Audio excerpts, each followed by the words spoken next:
io.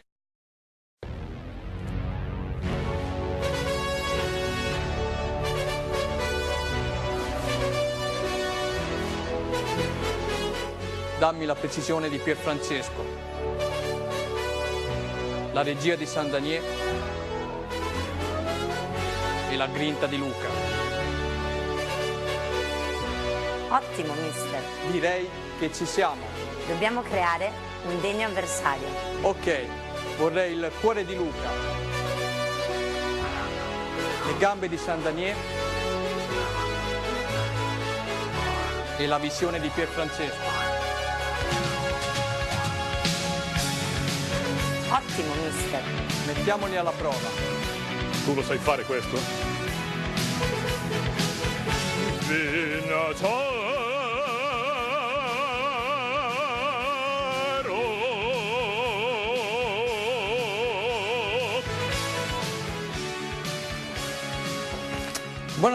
Buonasera da Daniele Emanueli, quinta puntata di A Tutto Sport. Ieri si è giocata la 13ª giornata di seconda divisione Girone A, con una giornata amara per quanto riguarda le romagnole, ad eccezione del Sant'Arcangelo, l'unica tra appunto le romagnole ad aver vinto sul campo del Milazzo per 2-1. Sconfitta invece per il Rimini, immeritata, poi sentiremo il nostro Luca Filippi, sconfitta anche per i Forlì in casa tra le mura amiche contro il Venezia e sconfitta anche sempre in casa per il Bellaria contro il Mantova rilanciato. Noi stasera andiamo a presentare subito la nostra Linda. Buonasera Linda. Buonasera a tutti.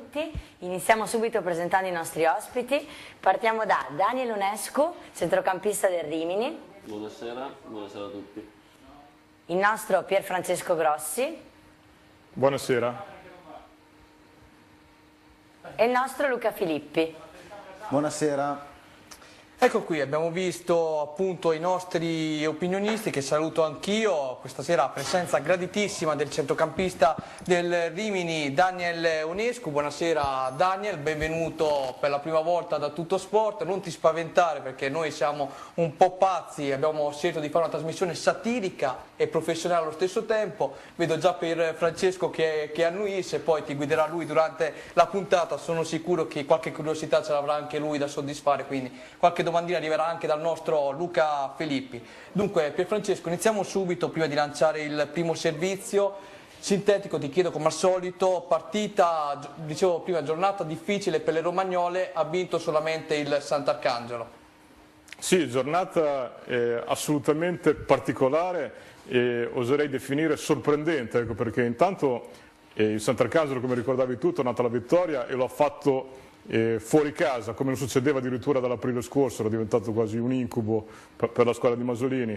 Poi è successo tantissimo, nel senso che il Savona ha ceduto le armi contro un sempre più incredibile Fano, la Pro Patria, questo non sorprende, ha vinto, ma ha agganciato in testa il Savona, il Castiglione ha pareggiato, non solo, ma oltre a vincere il Fano ha vinto anche la Valle d'Aosta. Insomma una giornata veramente elettrizzante. L'unica costante, non vorrei essere ripetitivo, ma insomma è il Rimini che non solo non vince, ma addirittura, è brutto dirlo, insomma in questo momento, e poi sentiremo cosa ne pensa Daniel, insomma in questo momento addirittura rischia tantissimo, guardando la classifica, rischia veramente tanto.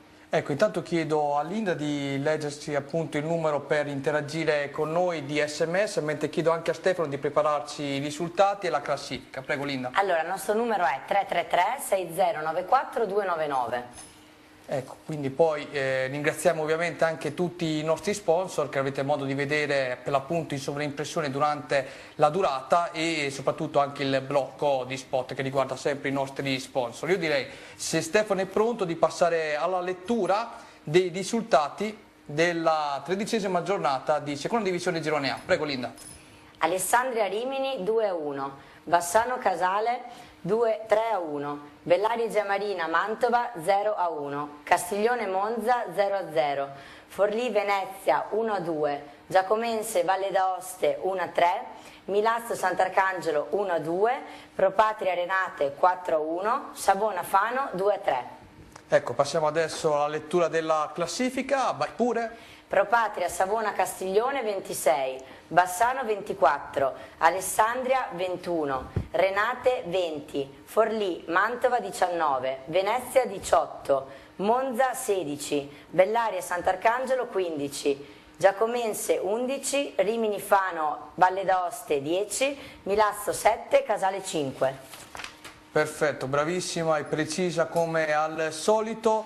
Prima di passare al punto del girone che chiede intanto a Stefano di prepararsi, volevo sentire il nostro Luca. Abbiamo sentito prima l'opinione per l'appunto di Pierfrancesco Grossi che ci diceva qual è stata la giornata di ieri. Tu eri inviato ad Alessandria, dopo affronteremo appunto la partita del Rimini in quel di Alessandria. Andiamo a vedere un attimo la classifica che ci dice per l'appunto che la Pro Patria ha agguantato il Castiglione e il Savona e il Bassano tra ottobre e novembre ha effettuato l'8º risultato utile consecutivo, 7 vittorie e un pareggio, quindi classifica che la stiamo nuovamente rivedendo grazie a Stefano, che si rende sempre più interessante. Sì, sempre più interessante, parleremo dopo e vedremo anche le immagini della Pro Patria, che penso che al momento sia la squadra più in forma. Ha segnato 14 gol in 3 partite, questo tridente del quale parlavamo anche la settimana scorsa, Cozzolino, Serafini e Giannone, che è davvero in stato di grazia. Serafini tra l'altro ha anche raggiunto Virdis in vetta alla classifica marcatori. Penso sia la Pro Patria al momento la squadra più forte del campionato. Importante, come dicevi tu prima, anche la vittoria del Bassano per 3-1. In avanti il Castiglione sta confermando un po' una difficoltà. È vero che giocava contro il Monza, un'altra squadra ambiziosa, che tra l'altro ha colpito ieri 2 traverse, però il Castiglione sì, è lì davanti, penso che sia tra le 3 quella più... cioè che ha meno possibilità di confermarsi così in alto. E poi c'è appunto il Forlì che continua a mantenere questo momento molto delicato. Un'altra sconfitta ieri, anche abbastanza immeritata se vogliamo, e come diceva Pierfrancesco c'è anche il Rimini che è in difficoltà, lo sappiamo, non è una novità. Ieri addirittura non solo il Rimini non ha vinto, ma addirittura ha perso dopo 5 pareggi consecutivi. Vedremo dopo che non è meritato, però come diceva lui la classifica preoccupa anche in basso, perché sia la Valle d'Aoste, che ha vinto la sua prima partita esterna del campionato, sia anche il Fano hanno vinto 2 partite molto importanti, soprattutto il Fano che ha battuto fuori casa il Savona e ha confermato un grande stato di forma con la cura Gadda, diciamo. Perfetto, preciso come al solito sia tu che Pierfrancesco. Prima mi sono dimenticato. Questa sera abbiamo uno scoop più scoop che scoop, ovvero un servizio straordinario fatto sull'aereo che riportava i giocatori del Sant'Arcangelo da Palermo a Bologna. Non vi dico niente, voi rimanete lì perché è un servizio davvero molto professional, Prima di questo poi volevo aggiungere anche un'altra cosa, che abbiamo fatto una sorpresa io e Pierfrancesco in settimana ai tifosi del Rimini. Andremo a sentire un'intervista molto particolare fatta a uno dei protagonisti della squadra biancorossa, quindi rimanete con noi perché tra poco davvero c'è da divertirsi. Linda, ti passo la parola. Allora andiamo a vedere il servizio sul punto del girone all'opera del nostro Daniele Emanuelli. Grazie. E aspettiamo che il nostro Stefano... Giornata di sorprese, quella riguardante il girone A di seconda divisione. Il Savona perde clamorosamente in casa contro il Fano. Ai liguri non è bastata una doppietta di Romero. Piccoli, Marolda e Usso hanno dato il primo dispiacere interno alla compagine di corda. Pari deludente quello del Castiglione contro il Monza. Lo 0-0 finale accontenta i padroni di casa, che per ben 2 volte si sono visti respingere dai leni della propria porta 2 conclusioni di Gasparroni. Chi approfitta del passo falso delle prime due della classe è la Pro Patria, che con la vittoria schiacciante per 4-1 contro i Renate aggancia in classifica proprio Savona e Castiglione. Protagonista assoluto del match è l'ex Brescia Serafini, che realizza una tripletta, un centro su calcio di rigore. Giannone Calipoker, mentre l'unico punto della bandiera ospite arriva da Dobati. Con questo risultato la Pro Patria arriva a quota 33 centri, risultando il miglior attacco tra i professionisti. Momento delicato per i Follì, che non sa più vincere. In casa arriva la quarta sconfitta in stagione per 1-2 contro Venezia, che passa in vantaggio con Lauria e raddoppia con Campagna. Bonaventura dimezza le distanze, ma è solo un lampo. Nel finale è da segnalare un bel gesto di fair play ad opera del veneziano Bertolucci. Il giocatore ha dato modo al direttore di gara di annullare l'espulsione a Filippi, dichiarando di essere caduto senza che quest'ultimo l'abbia toccato. Dietro le prime tre della classe si stazioni Bassano, sbalza in avanti dalla compagine veneta nonostante l'assenza di Berettoni, che si libera dell'ostacolo casale con un netto 3-1. Gasparello, Bertoli e Correa firmano la vittoria, mentre Cirina mette il suo nome nell'unica marcatura dei piemontesi. È stata anche la giornata del risveglio per Alessandria e Mantova. I grigi hanno battuto a fatica i Rimini per 2-1. A bersaglio ci vanno Fanucchi e Degano. Il Goro Magnolo arriva nel recupero ad opera di Brighi. Il Mantova conquista i 3 punti sul difficile campo del Bellaria. A decidere il match ci pensa Del Sante al nono del secondo tempo. Più è successo esterno in stagione per il Sant'Arcangelo, che in superiorità numerica, espulso Strumbo per il Milazzo, vince in Sicilia per 2-1. Il solito Anastasi si gode vantaggio sul calcio di rigore. Il gol più bello della giornata lo realizza D'Amico per il Milazzo nel finale del primo tempo. Nella ripresa Locatelli va a bersaglio, mettendo la parola fine al match. Chiude la giornata l'importantissima vittoria della Valle d'Aosta sul campo della Giacomense. Emiliano, Amato ed Esposito annullano l'unico centro emiliano di Draghetti, ma la vittoria valdostana è opera soprattutto del portiere Frattali, che para 2 rigori a Draghetti e Rossi. Bello anche il punto sul girone di seconda divisione, girone A, e io andrei a chiedere proprio al nostro ospite Daniel Onesco. Abbiamo sentito appunto una sconfitta immeritata per il Rimini sul campo dell'Alessandria. Che partita è stata ieri? Abbiamo preso gol dopo 24 secondi, che ci ha tagliato le gambe, quindi dopo per 10 minuti e un quarto d'ora eravamo un po' in palla così. Dopo ci siamo ripresi, abbiamo iniziato a giocare, riuscendo a metterli sotto, sbagliando anche qualche gol, un rigore che non ho rivisto le immagini, però sembra fosse netto sul fallo di mano. Poi è iniziato il secondo tempo, abbiamo preso il 2-0 e dopo ci abbiamo provato, ma siamo riusciti solo all'ultimo minuto a fare gol con Andrea Brighi. Senti, giocare in questi stadi che sono di tradizione storica è difficile, soprattutto per un giovane come te?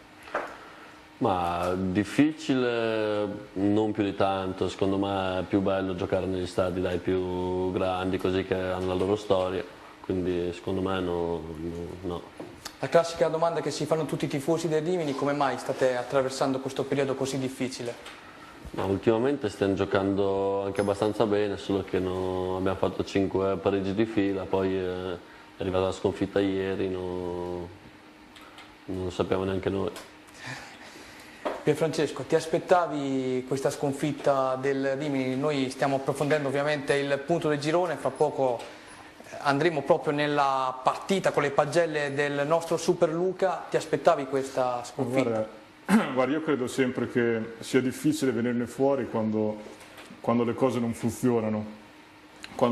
E dicevamo già anche altre volte che questa squadra evidentemente manca una vittoria per tornare a sbloccarsi, per tornare a credere anche probabilmente in se stessa. Ecco, quel che mi chiedo, e magari vorrei approfittare della presenza del nostro amico Daniel, così per questo che te lo chiedo. Evidentemente, no, per chiedergli che cos'è che effettivamente non funziona, ma soprattutto se il fatto di giocare bene ma poi non riuscire a fare risultato rischia magari di diventare un alibi. Poi il fatto di... Sì, magari andando alla lunga può diventare anche un alibi, però per adesso la verità è questa, che magari giochiamo bene così, però non riusciamo a vincere. Poi magari se tra 10 giornate siamo uguali e non riusciamo a vincere sarà sicuramente un altro motivo. Però sicuramente si sente uno spogliatoio così, questa voglia di sbloccarsi, questa necessità di... Sì, ovviamente abbiamo tutti voglia di vincere, una partita ne abbiamo vinta solo una su 13, quindi vogliamo vincere tutti, però gli altri ce la rendono proprio difficile. È un mondo difficile questo per Francesco. Sicuramente, soprattutto quando guarda la classifica, insomma, si vede che è molto difficile, anche perché una sola vittoria, come il Casale. Sì, ma non infierire, insomma, no, con la Valle d'Aosta. Non infierire. No, come il Casale, no? come il che ha Casale. una sola vittoria, mentre solo il Milazzo, ma il Milazzo non ha ancora vinto. Ecco, non lo diciamo. Intanto chiedo a Stefano di prepararci la nostra gol parade, che fra poco vi faremo vedere i 10 migliori gol della giornata, anche i più importanti, se così vogliamo dire. Luca, tu eri inviato sul posto ad Alessandria, insomma oggi mi dicevi a microfoni, telecamere spente, un Rimini che non meritava di perdere, sono tornato a casa con l'amarezza in bocca. Sì, perché diciamo il Rimini ancora una volta non meritava di perdere, secondo me ieri è stata una gara decisa dagli episodi, in particolare quel gol a freddo subito dopo appena 24 secondi e lì c'è stato un errore, se così vogliamo dire, di Vignati che ha dato un colpo di testa un po' troppo debole, ha consegnato di fatto la palla agli avversari, questo pallonetto sul quale nulla ha potuto Semprini. 24 secondi sono davvero pochi, un gol lampo dell'Alessandria che ha compromesso. Ti faccio questa domanda, avevi fatto in tempo a sederti in tribuna stampa? Sì, eravamo arrivati. Questo è importante, questa è la cosa più importante, aspetta che me l'annoto perché sennò i tifosi non dormono stanotte. Tu certo. Daniel avevi fatto in tempo a sederti in panchina ieri? Sì, bello, ci credevo. Quello faceva freddo, no? Normale. Temperatura normale. Prego Luca. Sì, questo episodio sicuramente ha condizionato la gara. Come diceva bene prima Daniel, i primi 15 minuti Rimini ha un po' sofferto, l'Alessandria attaccava, faceva pressione, è vero che però non ha creato particolari occasioni da gol, poi Rimini piano piano alla distanza è uscito bene, ha creato diverse occasioni, i più ispirati sono stati gli esterni, Baldazzi che ha fatto una buona gara, anche Spighi che non è propriamente esterno nel senso che è stato reinventato, se vogliamo dire mezzala, però comunque ha una propulsione anche al gioco sull'esterno e soprattutto Valeriani che dietro le due punte è stato il più pericoloso, ha avuto diverse occasioni, una di testa, una di rovesciata, un rigore come diceva Daniel non concesso, sempre Valeriani, colpo di testa, c'è stato un fallo di mano vistoso, grosso come una casa di Barbagli, l'arbitro non ha visto assolutamente niente e poi il gol non è arrivato e nella ripresa l'Alessandria ha raddoppiato e anche qui c'è stato un errore grossolano della difesa biancorossa a partire dal portiere Semprini che ricordiamo ha giocato al posto di Scotti che era infortunato, adesso è vero che Semprini è un 94, un giovane, quindi ci poteva stare, insomma tutto il tempo di rifarsi, però lì ha accennato un'uscita che non avrebbe dovuto accennare e di fatto ha lasciato la porta sguarnita, il Gambaretti ha crossato in mezzo, Degano, l'ex di turno, ha colpito al volo in semirovesciata, la porta era praticamente vuota e ha fatto gol. È da segnalare anche appunto che è stato libero di colpire. Poi Rimini ha prodotto tante occasioni, sono entrati sia Zdanigni in attacco che Taddei che è tornato dopo oltre 60 giorni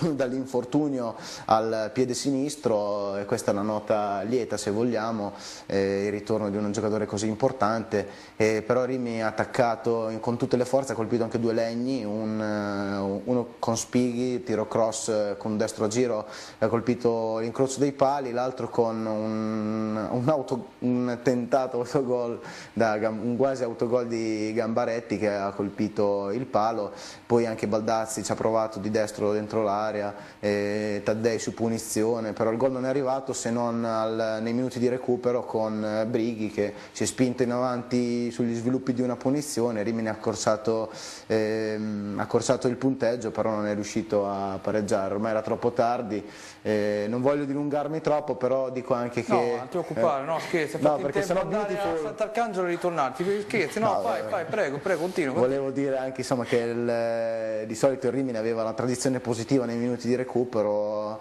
aveva fatto punti sia col Sant'Arcangelo, a Casale, doppietta di Morga e anche a Mantova, invece ieri è arrivato sì il gol ma non è bastato. Io passo adesso la palla alla nostra Linda che lancia il servizio, prego. Bene, prima vi ricordo il numero di telefono per poter interagire con noi, 333 6094 299, e adesso possiamo guardarci il servizio sulla Gol Parade. Do you think you're better off alone?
Balla anche tu con noi, ce l'abbiamo fatta finalmente, un bel servizio con la Gol Parade, con una bella musica davvero molto dance e prima di approfondire appunto il nostro punto su Rimini, perché stiamo parlando ovviamente del Rimini, fra poco vedremo le pagelle del Rimini del nostro Luca Filippi.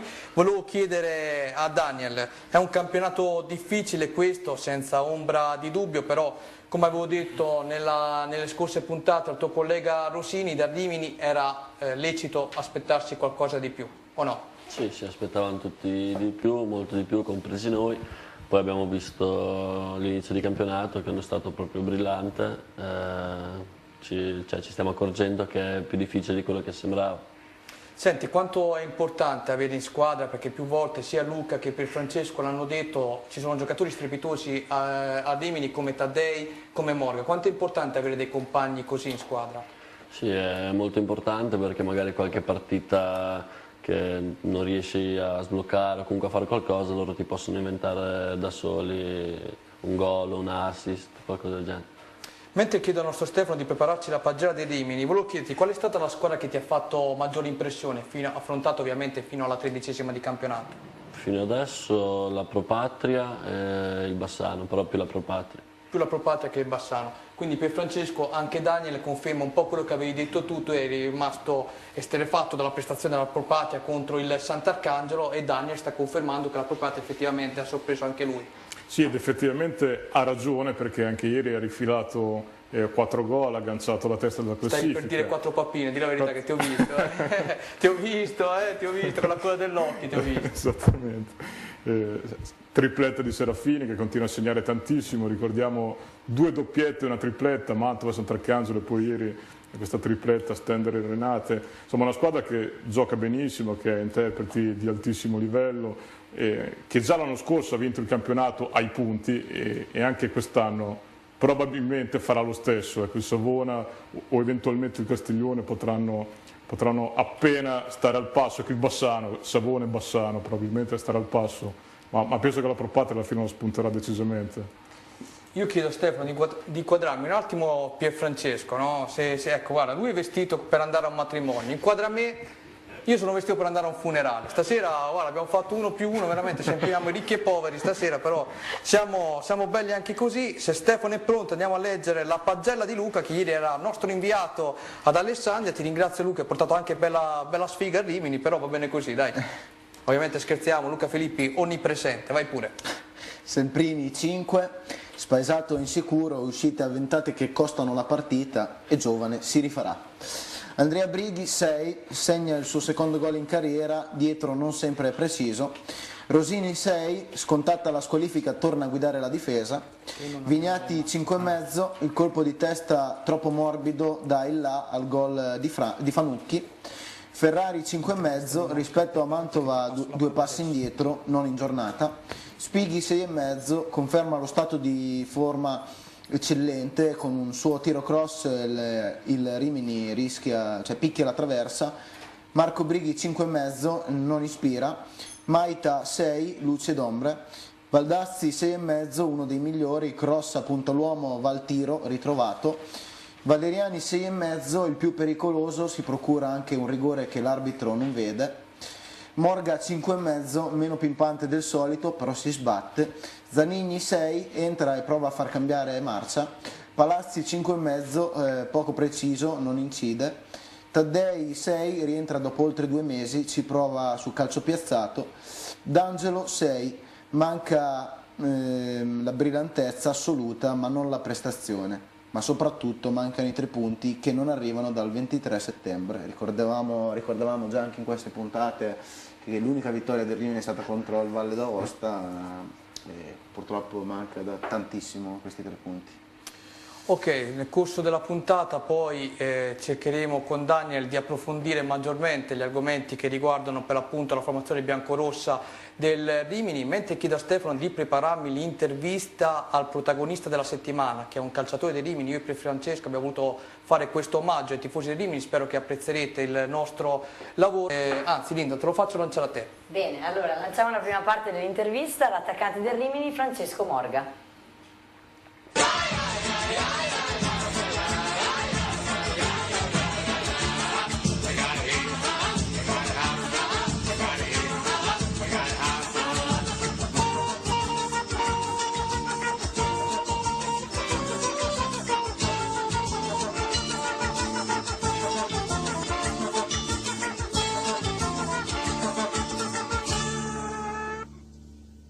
Francesco Morga, strepitoso attaccante del Rimini quest'anno, già 4 reti, l'elemento più rappresentativo di questa squadra che proprio su di lui riesce a trovare il suo punto di forza. Allora raccontaci Francesco, qual è la tua esperienza, qual è la tua sensazione in questi primi mesi così importanti in questa squadra? Mi trovo abbastanza bene, siamo una buona squadra. Adesso siamo partiti un po' con qualche difficoltà, però sicuramente ne stiamo uscendo abbastanza bene, però comunque sia è importante anche adesso tornare alla vittoria che ci dia un po' di tranquillità. Ecco, sicuramente intanto la squadra di D'Angelo appunto sta contando molto su di te, stai segnando non solo gol importanti ma anche dai un contributo significativo quando si fatica un po' là davanti. Sì, sono contento che sono partito un po' così perché ero anche un po' in ritardo di condizione, che sono arrivato un po' fuori preparazione, però adesso sono contento che stiamo andando abbastanza bene e che io riesco a dare il mio contributo alla squadra. Che arriverà dove? No, io comunque spero di continuare così, che siano punti e cercando di fare qualche altro gol, che siano dei gol importanti per il Rimini. Allo stesso tempo è importante per noi continuare l'obiettivo che avevamo inizio anno. Francesco Morga, che è andato spesso in doppia cifra sia ai tempi del Casoli in Serie D sia con la maglia del Giulianova, e ovviamente che quest'anno i tifosi biancorossi si aspettano lo stesso, no? Sì, io chiaramente cercherò di arrivare più in alto possibile, che chiaramente non gioco solo per il gol, gioco soprattutto per la squadra. Chiaramente il gol mi fa stare bene, questo è sicuro, però sono un attaccante, comunque sia, prima cerco di dare un bene alla squadra e poi il gol arriva come è successo anche domenica. Svegliamo i tifosi biancorossi, a chi si ispira Francesco Morga, chi guardava con simpatia da bambino, da ragazzino, di chi aveva il poster in camera? Io ero molto, i miei attaccanti un po' preferiti erano Inzaghi, che adesso ho smesso quest'anno, e poi in altro è Gilardino e Milito, sono gli attaccanti un po' che mi piacciono di più come caratteristiche, e soprattutto anche sono degli attaccanti che l'hanno sempre buttato dentro, quindi loro sono un po' gli idoli. Ecco, l'idolo sei anche tu da oggi per i tifosi del Rimini, è durata più la chiacchierata nostra al di fuori dello stadio di Rimini dopo che abbiamo fatto l'intervista a Morgan, tant'è vero che sono passati tanti tifosi del Rimini, ho visto che ci guardavano male, ho detto che questi di sicuro ci vogliono menare perché avranno visto sicuramente qualche puntata, magari penseranno che siamo contro il Rimini, invece non è così, no? Ti sei divertito, lo ammetti anche tu, ringraziamo tra l'altro, Assolutamente sì. ringraziamo tra l'altro l'addetto stampa del Rimini, la società di che è stata molto disponibile in questa intervista, l'abbiamo divisa in 2 tronconi perché il primo tronco dura 3 minuti e 50, come avete visto avete fatto in tempo ad andare a prendere l'orzo bimbo per i vostri figli e la camomilla Bonomelli per voi stessi. L'altra seconda parte che vedrete si va più sul personale per quanto riguarda la carriera calcistica ma anche l'ispirazione avuta da Morgan quando era bambino, la vedrete verso la fine della puntata, quindi mi raccomando cari tifosi biancorossi rimanete con noi. Io so Linda che è arrivato un messaggio, quindi se lo vuoi leggere, uno dei messaggi che è possibile leggere ovviamente perché altri non vi dico cosa arriva. Dunque, dicono, complimenti all'opinionista Filippi per la professionalità che dimostra in ogni puntata. Aggiungo io qui qualcuno ha scritto, scusa ho sbagliato a Maria De Filippi, non è uomini e donne qui? Ecco, qui questo è quello che ci ha scritto lui. È un monodente? Ecco. Poi conclude dicendo, riguardo al Rimini basta parole, ci vogliono i fatti e tanto impegno. Quindi basta, hai rotto le scatole con le parole, vai in campo e fai gol, questo vuol dire lui. Quindi, io però gioco in porta, non sono attaccante. diciamo anche il risultato della Sagges, quanto hai vinto sabato? Sabato abbiamo vinto la prima partita casalinga di stagione 6-2, salutiamo bomber Marco Savino che ha fatto la tripletta, 11 gol in 12 partite, forse potrebbe servire lui a Rimini. No, scherzo. Ciao Marco Savino. Ecco, ti saluta anche lei, ti saluta, però ricordiamo una cosa più Sì, è importante. dimostrazione che per tutti c'è speranza, insomma. Ecco, infatti, bravo. Scherzi a parte. Ricordiamo che tu hai preso altri 2 gol, quella è la cosa più importante della partita. No? Quello non lo diciamo, dai, Ecco, va bene così. No, scherzi a parte, rispondendo al messaggio, ci vogliono i fatti. Io non saprei cosa dire perché il Rimini comunque sta giocando bene da qualche giornata a questa parte, davvero non so cosa stia succedendo. Ieri magari Morga, forse perché Pierfrancesco l'ha intervistato, si è un po' emozionato, ha giocato meno bene del solito, no, Appunto, scherzi a parte. Il Rimini costruisce e davvero non riesco a capacitarmi di questi risultati così avari, non so davvero come poter. L'unica volta che D'Angelo ha fatto giocare 2 punte Zanigni e Morga magari si sono un po' pestati i piedi, forse potrebbe essere questa una soluzione, però lo stesso Valeriani dietro le punte in un ruolo non suo è stato sicuramente il più pericoloso domenica. E poi adesso in questo momento davvero gira tutto storto, anche gli arbitri, adesso io non voglio fare polemiche arbitrali, ma stanno danneggiando pesantemente il Rimini, sia domenica contro il Mantova, sia domenica contro Alessandria. Il Rimini è stato penalizzato oltre misura dagli arbitri, non bisogna appigliarci sugli arbitri, però il rigore di Valeriani che purtroppo non possiamo vedere per i motivi che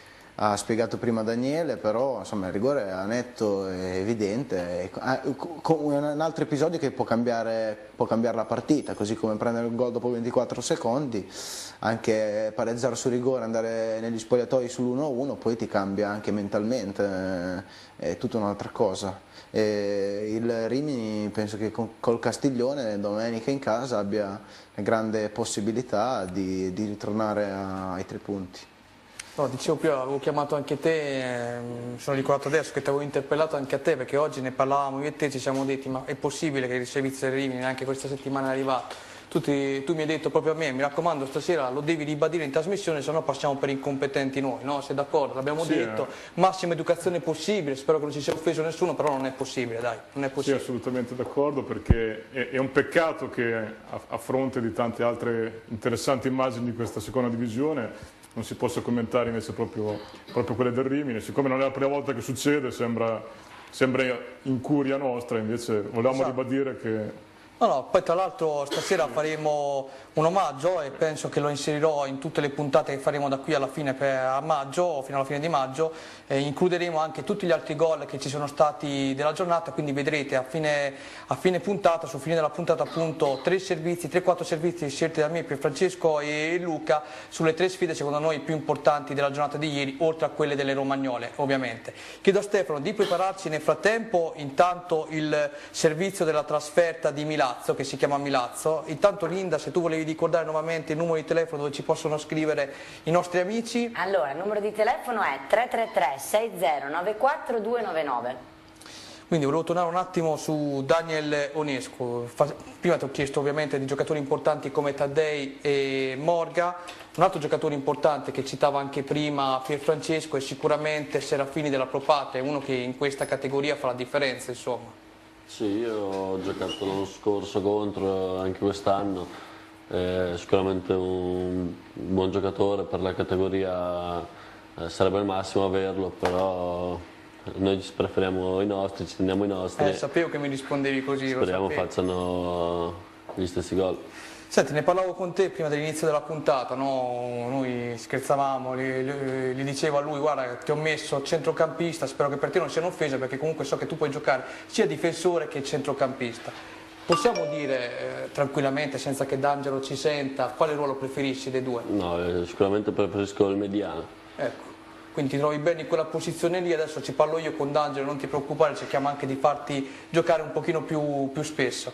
Senti, ti ha sorpreso anche un po', ne parlavo all'inizio della trasmissione con Luca, anche la ripresa del Bassano in questo campionato, perché comunque in estate si diceva che tra le favorite del girone, oltre che i Rimini, ci fosse anche il Bassano. Il Bassano è partito male, vabbè, ha pareggiato con il Sant'Arcangelo subito, immediatamente dopo essere passati in svantaggio, però è riuscito poi pian piano anche a riprendersi dopo aver conosciuto anche amare sconfitte, no? Ti aspettavi anche una ripresa così? Sicuramente mi ha sorpreso l'inizio di stagione del Bassano, adesso non per niente, pensavo venisse fuori prima o poi, infatti è venuto. Mi ha sorpreso l'inizio stagione, adesso invece no. Volevo chiederti, poi arriviamo su di te Pierfrancesco perché ti tratteremo parecchio, soprattutto sul Forlì, a Luca per il Bellaria, però volevo chiederti delle romagnole tra la Sandi e Rimini, chi è che ti ha sorpreso di più? Il Forlì, perché è una squadra neopromossa con parecchi giocatori dell'anno scorso, quindi stanno facendo un buon campionato. Ti ho chiesto questa cosa perché sembrerebbe una domanda scontata, però c'è anche il Bellaria che comunque tutti quanti dicevano, si sapeva anche se si iscriveva o meno al campionato, poi alla fine comunque ha gli stessi punti in classifica del Sant'Arcangelo, addirittura 5 più di voi. Quindi diciamo che più del Bellaria ti ha sorpreso, comunque mi confermi il Forlì. Bene così, se il nostro Stefano è pronto, io lancerei il servizio simpatico che vi avevo promesso, scoop, scoop, scoop, più scoop che scoop, un servizio simpaticissimo, quindi rideteci sopra perché ci è stato detto più di una volta, fate una trasmissione seria e professionale, io dico no e non mi interessa niente di quello che pensate voi, noi la facciamo così, continuiamo così, non vi piace, cambiate canale, non me ne può fregare niente. Andiamo a gustarci il servizio sulla trasferta di Milazzo.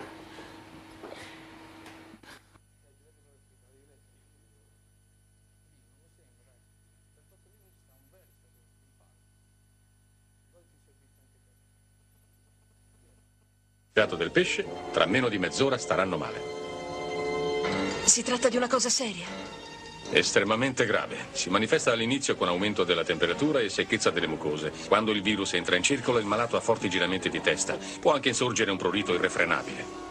Purtroppo l'avvelenamento colpisce soprattutto il sistema nervoso centrale, causando gravi spasmi muscolari, senso di nausea e conseguente vomito. A questo punto il paziente viene colto da un collasso il più delle volte accompagnato da sonore irrefrenabili flatulenze, fino al momento in cui il povero Cristo è ridotto a un ammasso inerme e alquanto puzzolente.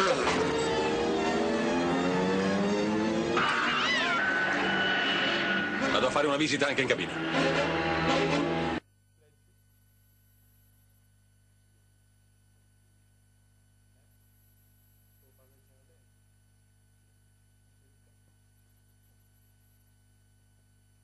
Signore e signori, non facciamoci prendere dal panico. Vi chiedo cortesemente di ascoltarmi. Vorrei darvi le ultime notizie sulla navicella. I sobbalzi che sentite sono dovuti a degli asteroidi che colpiscono violentemente lo scafo della navicella. In questo momento inoltre siamo privi del sistema di navigazione, per cui non c'è possibile ritrovare la rotta. Mi scusi, è sicura di averci detto tutto, signorina? Oh, ecco, vorrei aggiungere che abbiamo finito il caffè. Niente panico, niente panico. Ok, panico. Signori, ascoltatemi, l'equipaggio tiene la situazione sotto controllo, state tranquilli. Stronzate, stronzate. Vi ho detto che l'equipaggio tiene la situazione sotto controllo, state calmi. Incredibili stronzate, incredibili stronzate.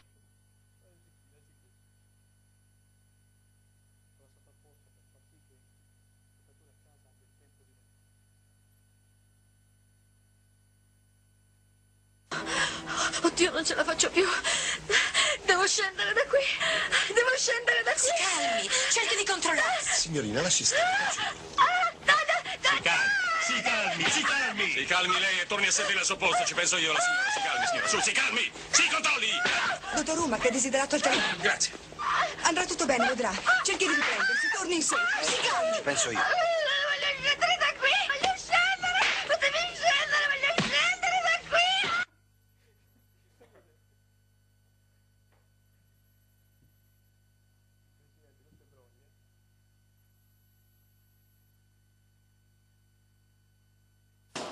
Mi scusi, questo fiore viene offerto dalla società. Mi perdoni, signore, vorrebbe qualcosa per il reverendo Mooney? Un'offerta per i bambini? Non dimenticate i testimoni di Geova. Che ne dice del buddismo? Aiutate i bambini. No alla droga! No all'energia nucleare!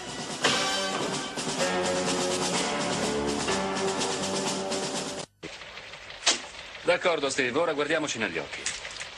Come sai, ho volato con quell'uomo durante la guerra. Ora lui non ha il tempo di pensare a quel tempo, quando le cose non andavano bene. Perché adesso vanno bene, secondo te?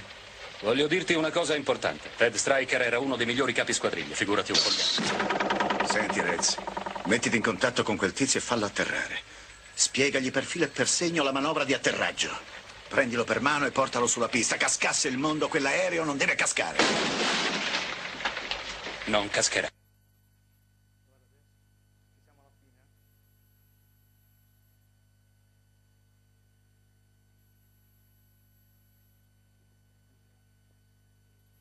L'aereo di che tipo è? Oh, è un gran bel pezzo di aeroplano con strisce rosso bordeaux, con tendine agli oblò, enormi ruote, somiglia a un grosso uccello volante.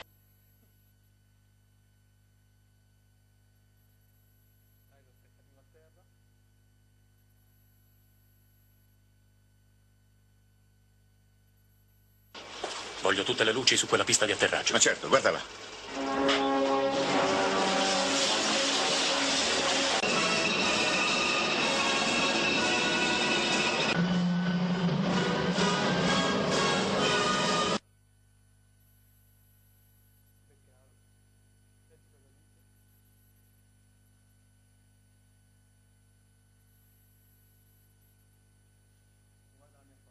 Sì, tutti giovani, usciamo assieme, ce la passiamo.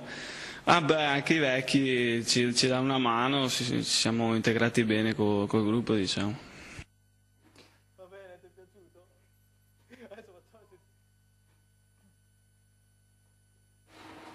Ecco, adesso ben ritrovati innanzitutto, adesso sentiamo il commento di Pierfrancesco Grossi, prego.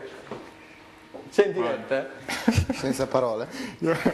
Sì, momentaneamente senza parole perché è veramente splendido, esilarante, meraviglioso. Io vorrei fare i complimenti a Daniele che ha avuto un'idea eccezionale, come sempre mi permetterei di dire. Per fortuna che invece... Come facciamo? Ridiamo in diretta qui, non è possibile, non è possibile. No, lo spiego un attimo perché siamo andati veloci e poi ti faccio commentare. Questo era il viaggio di ritorno dall'aeroporto di Palermo a Bologna. La squadra in questione era il Sant'Arcangelo, i passeggeri che avete visto facevano riferimento per l'appunto al film Una pallottola spuntata di un grande interprete che adesso non c'è più, Larry Nielsen, che purtroppo è scomparso qualche anno fa. Abbiamo citato ovviamente la fonte perché non siamo sprovveduti, lo diciamo per le cattive compagnie. E niente, ti lascio commentare a te. No, dicevo, per fortuna che così come per questo aereo più pazzo del mondo, anche la trasferta di Sant'Arcangelo si è conclusa benissimo con l'arrivo questa mattina intorno alle 10 a Bologna. Così si è conclusa benissimo perché la squadra ha addirittura finalmente vinto dopo tanto tempo, quindi una trasferta eccezionale. Dicevo io, sembrava ci fosse proprio bisogno di sbarcare in Sicilia, insomma, per riuscire a far vincere questa squadra che è fuori casa. Tra l'altro la squadra è rientrata solamente oggi alle ore 13 dopo la partita per l'appunto di ieri e chiedo intanto a Stefano di prepararmi il servizio sulla partita del Sant'Arcangelo, però prima una domanda veloce a tutte e tre. Iniziamo da Luca. Luca, prima vittoria esterna in campionato del Sant'Arcangelo, totale è la terza, quella ottenuta ieri, insomma ricordava Pierfrancesco in un servizio che poi vedrai più avanti, che io ho visto oggi, che comunque il Sant'Arcangelo vinceva in trasferta dallo scorso aprile contro il Borgo Bugiano. Sì, è una vittoria importantissima per i clementini perché in una classifica dove anche le squadre diciamo, più indietro stanno risalendo e il campionato è molto equilibrato, insomma si sa che i punti arrivano, i punti sostanziosi arrivano con le vittorie e il Sant'Arcangelo penso che ieri abbia fatto un'ottima prestazione. Il Milazzo non è da vedere come la squadra più scarsa assolutamente, è vero che ci sono dei problemi societari, ce ne sono stati, ce ne saranno ancora probabilmente, anche in settimana hanno rescisso 5 giocatori, però comunque sia il Milazzo veniva da una serie di buoni risultati, quindi una vittoria che non era scontata alla vigilia. Il Sant'Arcangelo ha mostrato grande cinismo, Anastasi si è confermato un attaccante sul quale contare nonostante abbiamo criticato per non essere appunto sempre lucidissimo. Ieri ha segnato, è vero, su rigore, è tornato nella sua terra, la Sicilia, e gli ha portato fortuna a tornare lui che è nato a Catania, ha fatto il suo 7° gol. È vero che il Sant'Arcangelo è ancora l'attacco peggiore del campionato, ha segnato solo 10 gol, Anastasi però è davvero una miniera per i gialloblu perché ha segnato 7 gol, adesso non so fare le percentuali perché con la matematica sono negato. Ha fatto 10 gol e quindi 10 gol fatti Sant'Arcangelo. 10 gol fatti Sant'Arcangelo, 7 ne ha fatti Anastasi, esatto. Quindi l'importanza di questo giocatore. Poi abbiamo visto anche nella goal parade la super rovesciata di D'Amico che ha riaperto i conti e poi questo gol di Locatelli che ha permesso, anche qui abbastanza fortunoso, c'è stato un errore abbastanza grave della difesa mamertina e Locatelli ha pareggiato e ha portato la squadra in vantaggio. Da segnalare, volevo segnalare, questa è una bella notizia per i tifosi giallo-blu e per la società e per tutta la squadra, che il ritorno di Graziani, insomma, notizia dopo positiva, l'infortunio, tra l'altro è stato pericolosissimo, ha colpito il palo, esatto. Quello a dimostrazione dell'importanza di un giocatore come lui. Ok, prima di lanciare il servizio del blocco pubblicitario, blocco un attimo Stefano, faccio una domanda a Onesco e poi lanci pure il blocco. Insomma, vittoria importante per il Sant'Arcangelo, amara per voi perché comunque adesso il Sant'Arcangelo si è portato a più 5 da voi. Sì, comunque adesso stiamo ancora guardando noi stessi, è presto per guardare certo, gli altri. Ci mancherebbe. Però secondo me fino alla fine dobbiamo guardare noi stessi, poi gli altri. Ecco, allora Stefano lanciamo direi proprio il primo blocco di spot pubblicitari, linea alla regia.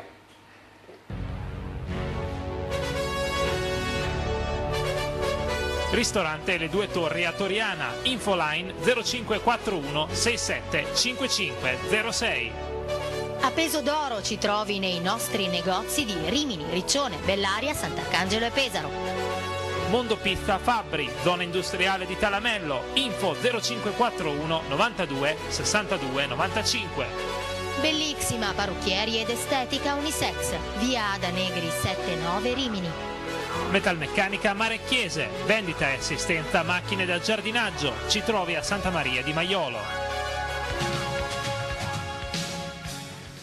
Ok, ci siamo quasi per vedere le immagini della partita che ci ha raccontato Luca. Chiedo a Stefano intanto di prepararcela. L'ultima domanda che avevo promesso a Pierfrancesco Grossi, insomma Pier, come dicevi tu oggi, poi vedremo il servizio appunto dove lo citavi, il famoso pagellone che tu hai fatto che io non mi sono dimenticato sulle romagnole, dicevi per appunto il Sant'Arcangelo ha dovuto aspettare così tanto per ottenere una trasferta e per ottenere una vittoria in campo esterno, no? Dallo scorso aprile, marzo-aprile tu lo sai bene di me. Addirittura dallo scorso aprile, sembrava quasi una sorta di incubo, poi invece proprio la Sicilia è stata dolce, sia per Anastasi, come ricordava Luca, sia per il Sant'Arcangelo stesso che ha ritrovato questa vittoria, sia per lo stesso Locatelli che ha siglato il preziosissimo 2-1, che già proprio in Sicilia aveva ottenuto la promozione con il Pescina, così sconfiggendo il Gela.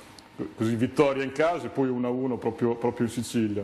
Quindi evidentemente porta bene, insomma, bisognerà invitare Brolli a giocare un campionato solamente in Sicilia. Brolli non penso sia molto contento, perché con quello che bisogna spendere per arrivarsi in Sicilia... Appunto, non lo ricordavo, abbiamo visto...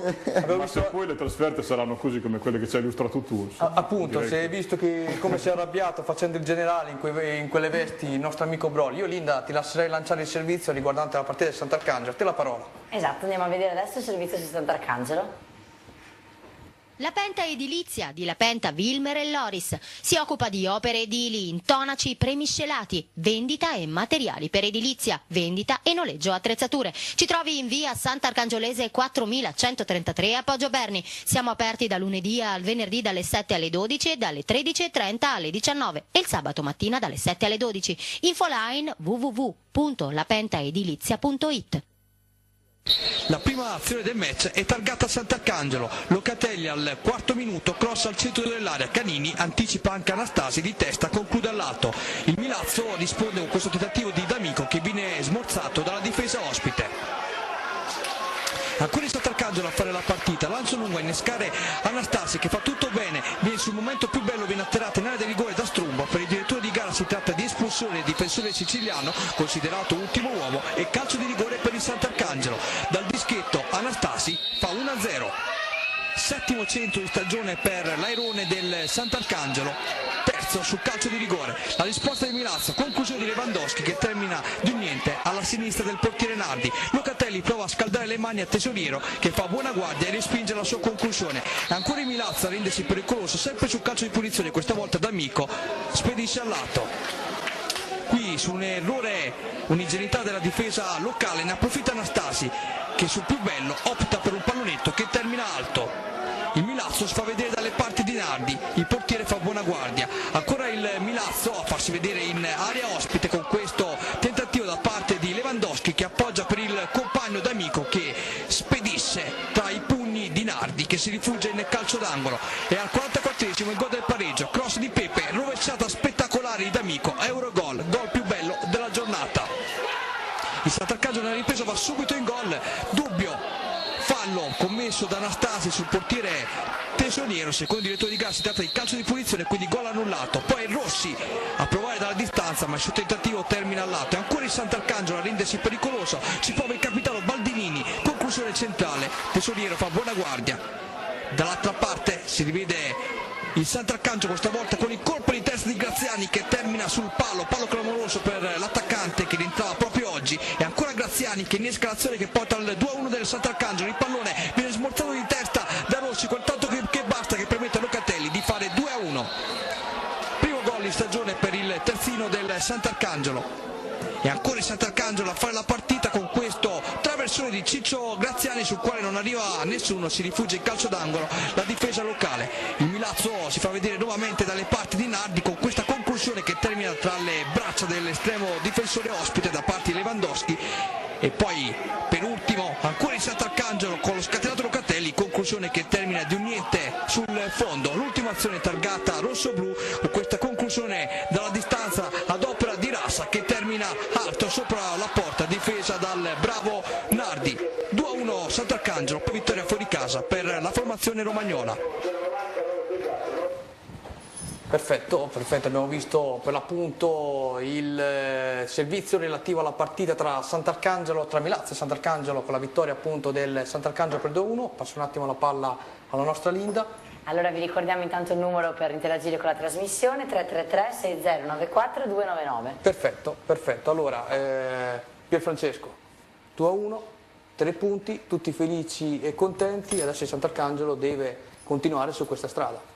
Decisamente il Sant'Arcangelo adesso ha ritrovato quell'entusiasmo probabilmente che mancava, soprattutto ha ritrovato Graziani che, come abbiamo potuto vedere anche dal servizio, è stato importantissimo ieri per ottenere questa vittoria. Sappiamo quanto potrà esserlo così per questa squadra, l'abbiamo detto più volte, non solo per i gol eventualmente che potrà segnare, ma soprattutto per quello che potrà dare proprio ad una squadra che fino adesso ha latitato proprio da questo punto di vista, ovvero il solo Anastasi a segnare gol importanti, a sbagliarne anche tanti, a segnare gol importanti, ma nient'altro. Ecco, invece un giocatore come Graziani, così a tutto campo, così di grande esperienza, così capace di raccordare centrocampo e fase avanzata, ecco, potrà essere dal mio punto di vista decisivo per questa squadra che deve assolutamente macinare ancora tanto per ottenere anche semplicemente una salvezza tranquilla, ma deve ancora macinare tanto.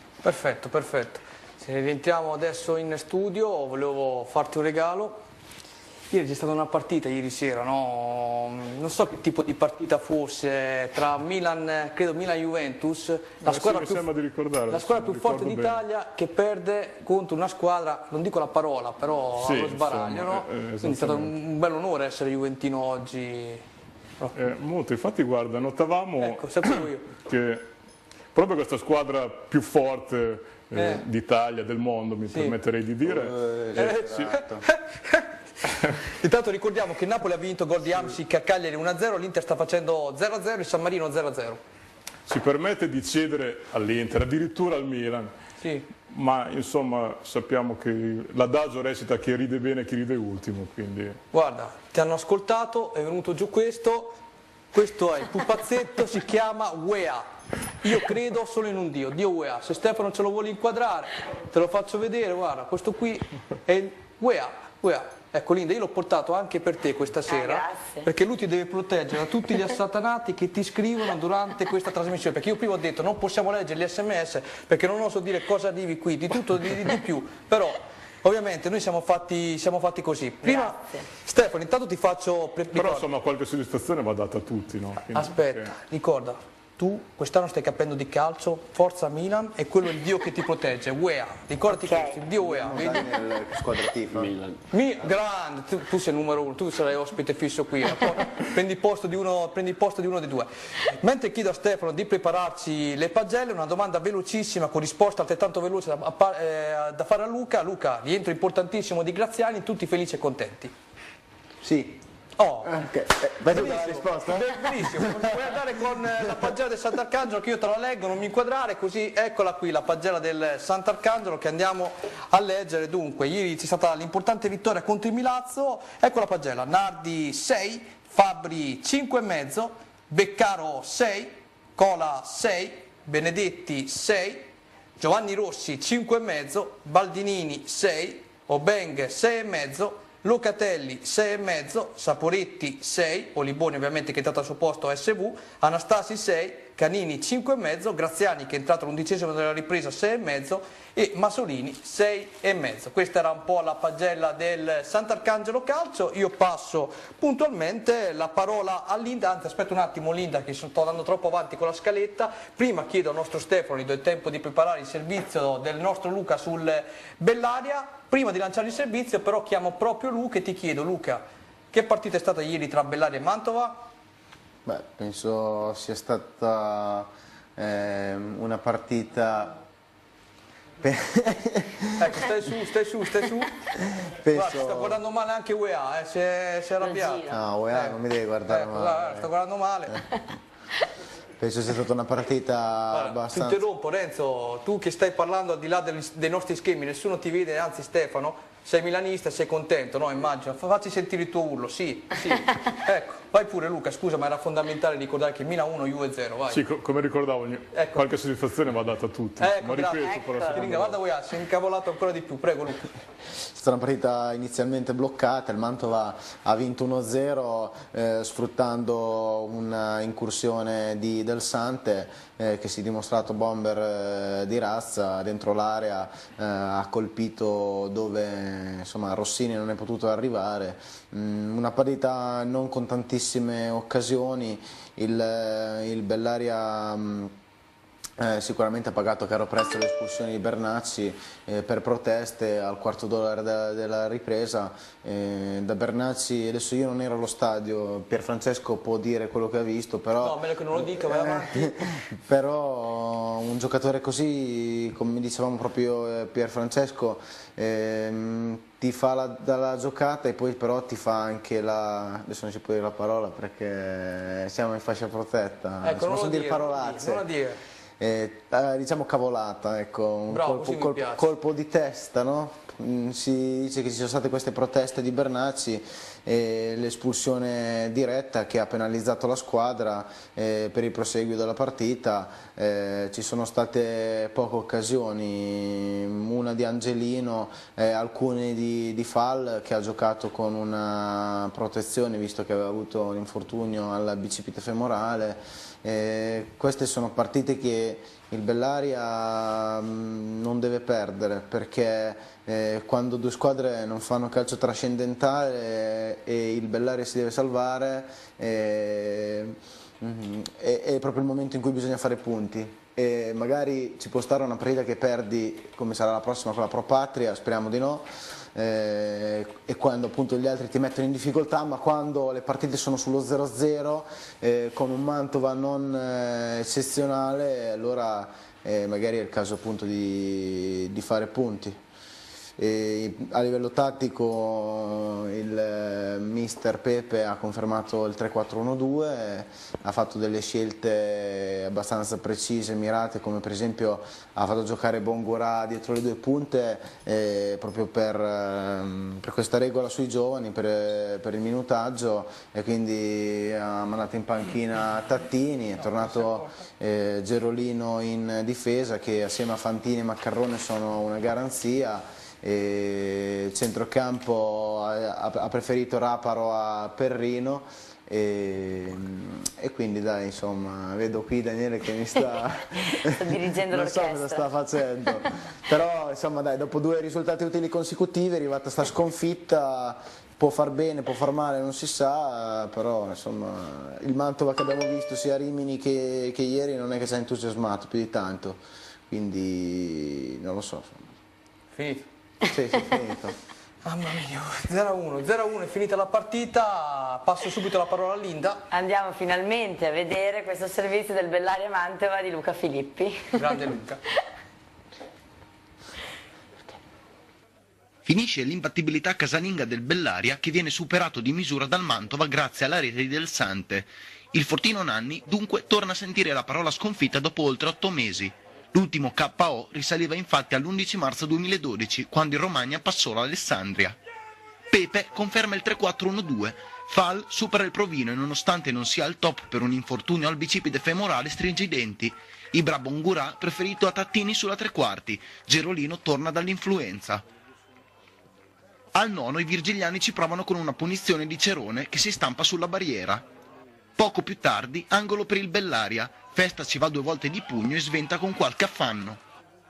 I romagnoli si rendono pericolosi anche su schema. Gerolino batte una rimessa lunghissima, però nessuno riesce a correggere il rete. I biancorossi di Sauro Frutti vanno alla conclusione con il sinistro di Del Sante, Rossini si distende e disinnesca.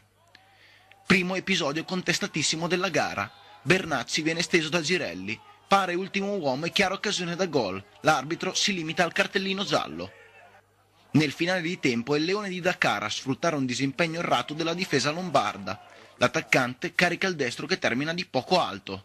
Nel finale di tempo è il Leone di Dakar a sfruttare un disimpegno errato della difesa lombarda. L'attaccante carica il destro che termina di poco a lato. La ripresa non inizia sotto i migliori auspici. Del Sante porta in vantaggio il Mantova con un diagonale che non lascia scampo a Rossini. 0-1. Il Bellaria prova a reagire. Tattini smarca Angelino, il destro da ottima posizione viene respinto da Festa e difensore.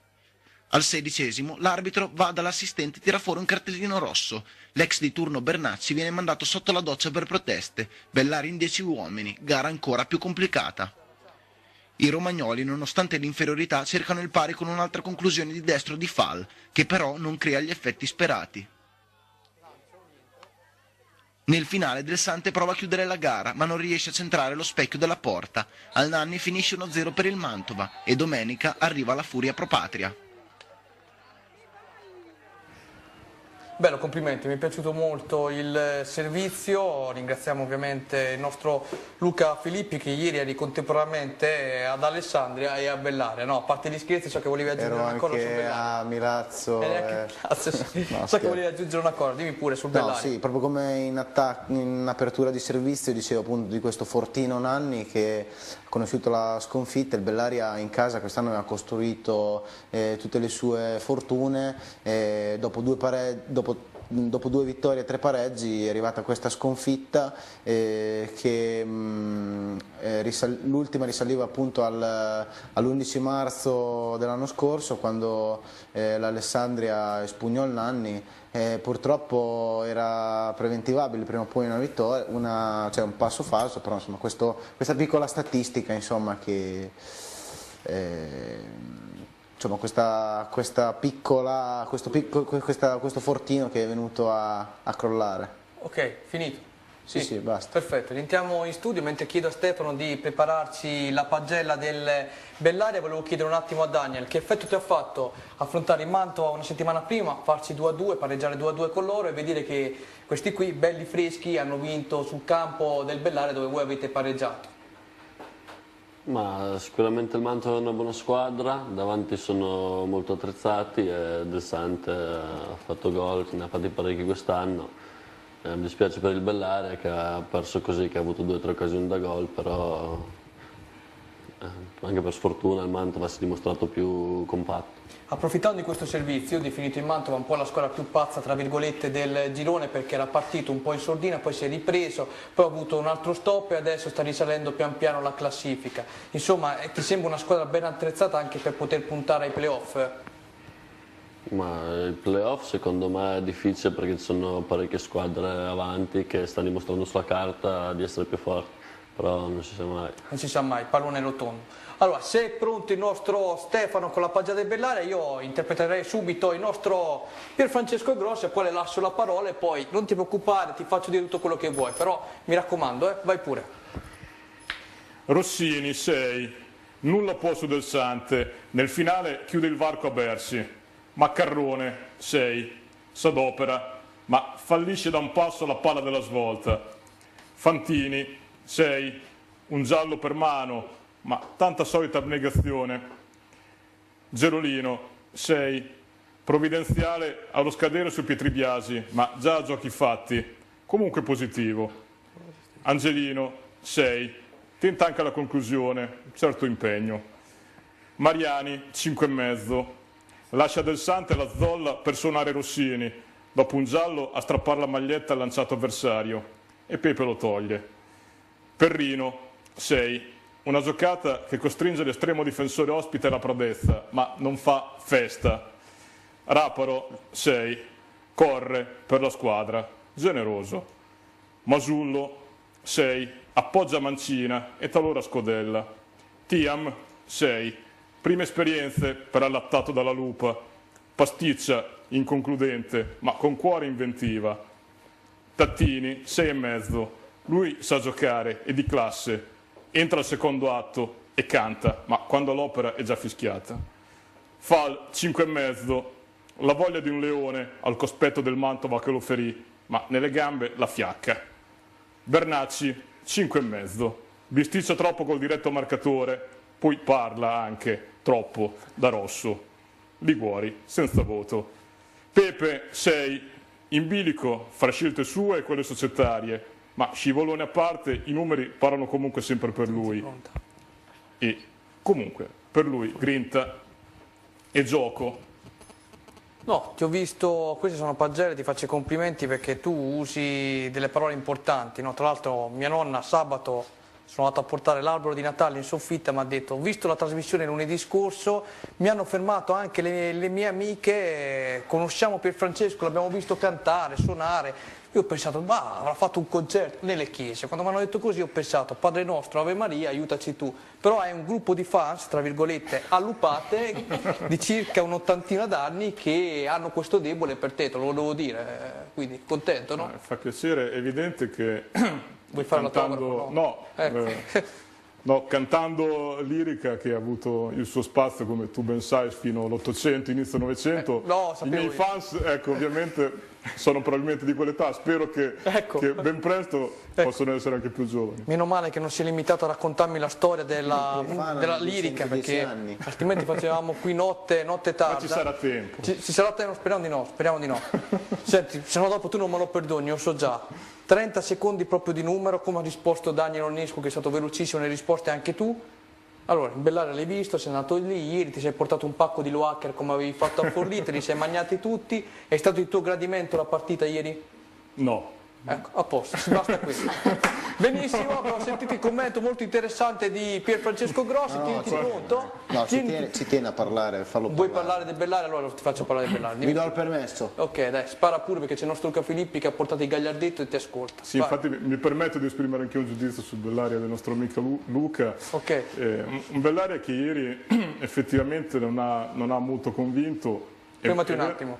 Chiedo intanto al nostro Stefano di prepararci il servizio della partita del Forlì, vai pure. È vero che è classico e tipico del Bellaria così puntare molto più a volte sulla grinta, sulla determinazione, così che sul gioco, ma ieri si è visto veramente poco, al di là del fatto che questo ragazzino Tiam si è espresso, a mio modo di vedere, anche abbastanza bene nel primo tempo dietro le punte, nel senso che ci ha messo entusiasmo, voglia, appunto, ma si è visto veramente troppo poco, anche perché il Mantova stesso d'altro canto non ha offerto nulla, allora nulla più nulla hanno proprio prodotto il nulla totale. E quel che c'è da osservare, come notavo anche a proposito di Pepe, che in questo momento la società si trova un po' divisa tra le scelte propriamente di campo e quelle societarie. I ragazzi da mandare in campo, secondo il Presidente, secondo la società, alla vigilia sarebbero dovuti essere anche molti di più, per motivi che ben sappiamo economici. Bisogna vedere fino a che punto poi queste scelte chiaramente possono pagare, nel senso che il Bellaria in classifica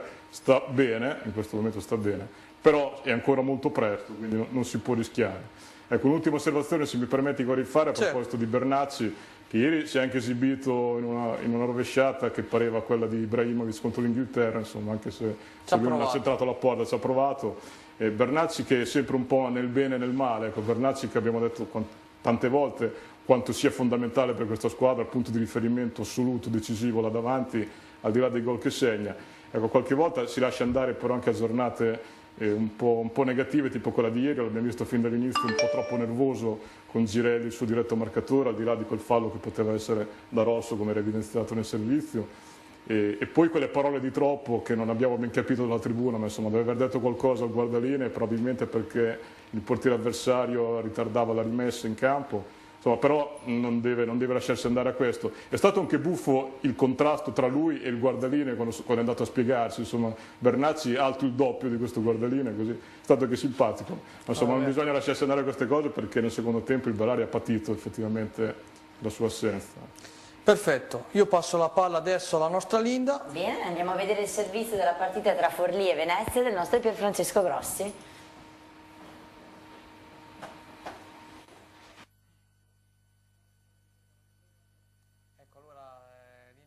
A Milano la mano non mano di Isla regala il paradiso al diavolo. Armogagni, quella evidente di Bertolucci, fa infuriare i Galletti. Con tanto di rosso, poi d'ira, in panchina, per Casadei e Bardi. Maledizione Forlì, che non sorride ormai da metà ottobre, può cardarsi a Renate. Per la gioia del Venezia, che arpiona così il suo terzo cuoto in esterna, dopo Val d'Aosta e addirittura Pro Patria. Che non fosse giornata, parevano già preannunciarlo le assenze dei biancorossi. Martini e Sabato squalificati, fuori anche Petrascu, Orlando, Melandri. E l'avvio è subito da incubo. 10° Bertolucci in fila, ma con fallo su Mordini, annullato. Il Forlì ci prova con Bergamaschi, che incorna alto. Poi, tutto in 3 minuti, al 28° passa il Venezia. Bertolucci invita, Lauria sovrasta Scarponi e in fila per la gioia del Venezia. Poi mezz'ora, Godeas dentro per Campagna e il raddoppio dei lagunari che stendono così il Forlì, che però in fila 32esimo. Evangelisti ci prova, Morò non trattiene, Bonaventura fa 2-1. Ma è il 40esimo però che si scaldano gli animi. Sul fallo di mano di Bertolucci, chiarissimo. Si infuriano i biancorossi. Sul fallo di mano di Bertolucci, ma il direttore di gara non vuole sentire. Poi nella ripresa il Forlì ci prova ancora, ma senza mai riuscire a trovare la porta.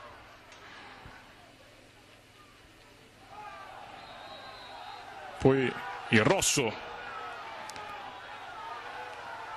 anche per il Venezia. Ancora il Forlì che non riesce però a trovare il sospirato pari. E sull'ultima occasione di Oggiano finisce 2-1 per il Venezia. Ecco, mentre chiedo a Stefano di prepararci per l'appunto la schermata delle pagelle del Forlì, volevo chiedere al nostro Pierfrancesco, hai fatto il commento della partita, dicevi prima, Bellaria non è stato di mio gradimento, questa partita almeno a vedere le immagini è stato di tuo gradimento? No, ho già capito. No, sicuramente questa è stata decisamente molto più movimentata di quella che ho visto io ieri. Il problema, guardando dal punto di vista del Forlì, è che questa squadra evidentemente purtroppo non riesce ad uscirne. Dicevo anche l'altra volta, quando si scivola in un pantano di questo tipo poi non è facile, l'abbiamo detto appunto, lo diciamo l'altra volta per il Forlì, l'abbiamo detto anche prima per il Rimini. Purtroppo, ecco, purtroppo il problema è evidentemente questo, per la squadra di Bardi che non riesce più a ritrovarsi. Sono 6 partite che non solo non riesce a vincere, ma addirittura perde, se non vado errato, appunto 3 pareggi, 3 sconfitte, veramente troppo poco, anche se la classifica continua tutto sommato a sorridere. Chissà che non sia la maledizione di chi dopo tanto entusiasmo da neopromosso, ecco, incontra qualche difficoltà. E da notare che altra nota decisamente negativa, quella di cartellini rossi che cominciano ad essere veramente un po' troppi. Un po' troppi sicuramente. Senti Luca, aggiungendo quanto detto da Pierfrancesco, volevo chiederti come mai questo calo così intenso da parte del Forlì, soprattutto nelle ultime partite? Innanzitutto non dimentichiamoci mai che il Forlì non è promosso. Quindi magari in avvio è stato ottimo ed era pronosticabile un passo d'arresto, una serie di difficoltà, diceva Pierfrancesco le espulsioni, secondo me il Forlì sta pagando anche alcuni infortuni importanti, mi viene in mente Melandri che tornerà a gennaio, anche lui infortunato. Magari secondo me gli manca anche quel bomber che ti faccia la differenza, perché uno come Petrascu, con tutto il bene che si possa volere, è sicuramente un giocatore di grande qualità, però gli è mancato in queste domeniche la lucidità sotto porta, e questo si paga. Cioè, se l'attaccante non segna e fa fatica a far gol, una squadra lo paga. Ieri è stato anche penalizzato il Forlì dall'arbitraggio, il rigore su Bonaventura, il fallo di mano era netto, grosso come una casa. Infatti lo stesso Bardi è stato espulso per proteste dalla panchina, è stato espulso anche Casadei, il secondo portiere. Non hanno digerito questa conduzione arbitrale, bisogna essere d'accordo con loro, nel senso che questo è un errore evidente, così come evidente è stato l'errore dell'arbitro ad Alessandria con Rimini. Insomma, questi errori, come è stato evidente l'errore del Bellaria, di Bernacci, lì c'era l'espulsione di Girelli, insomma, voglio dire, se ogni partita è fatta da 2 o 3 errori arbitrali anche abbastanza vistosi, dopo è difficile rimetterli in piedi. Concordo. Allora, se Stefano è pronto, andiamo a leggere la pagella proprio del Forlì del nostro inviato. Allora, andiamo a vedere appunto il Ginestra 6,5, Arigoni 5,5, San Paolisi che è entrato proprio a posto di Arigoni SV, Vesi 6, Ingegneri 6, Mordini 6, Sozzi 5,5, Evangelisti 5,5, Scarponi 5, Oggiano 5,5, Filippi 6, Bonaventura 6,5, Bergamaschi 5,5, Ferri che è entrato a posto di Bergamaschi, ex Sant'Arcangelo 5,5 e poi l'allenatore Bardi 5,5. Ecco qui abbiamo letto per l'appunto la nostra pagella. Ora mentre chiedo a Stefano di prepararci il servizio del pagellone, andrei un attimo a risentire il nostro Daniel Onescu. Il Forlì l'avevate affrontato qualche settimana fa, anzi forse qualche mese fa. Tu dicevi prima, sì, mi ha sorpreso come squadra, però te l'aspettavi addirittura che fosse così in alto. Toglici adesso il calo delle ultime appunto partite, però 19 punti, comunque una squadra che ha fatto bene fino adesso. Sì, no? comunque anche contro di noi se non era riuscito a segnare, è finta 0-0, però segna molto. È una squadra che in contropiede fa male a tutti, c'è giocatori veloci, adesso magari è normale un piccolo calo, poi se si riprendono, se no... niente. Prima che te la faccia lui, il nostro Pierfrancesco che è molto furbo, volevo chiederti se c'è un giocatore, per favore fammi un nome, non mi dire di no, tra le squadre romagnole che vorresti assolutamente a Rimini. Un giocatore che ti è piaciuto, che magari consiglieresti alla dirigenza biancorossa. Ovviamente i soldi li metto io, non amati. Beh, riprenderei Evangelisti che era stato qua in Serie D. Aveva fatto molto bene, mi ricordo, un bel giocatore. Va bene, passo la parola alla nostra Linda. Bene, adesso andiamo a vedere il summit delle Romagnole con il pagellone del nostro per Francesco Grossi.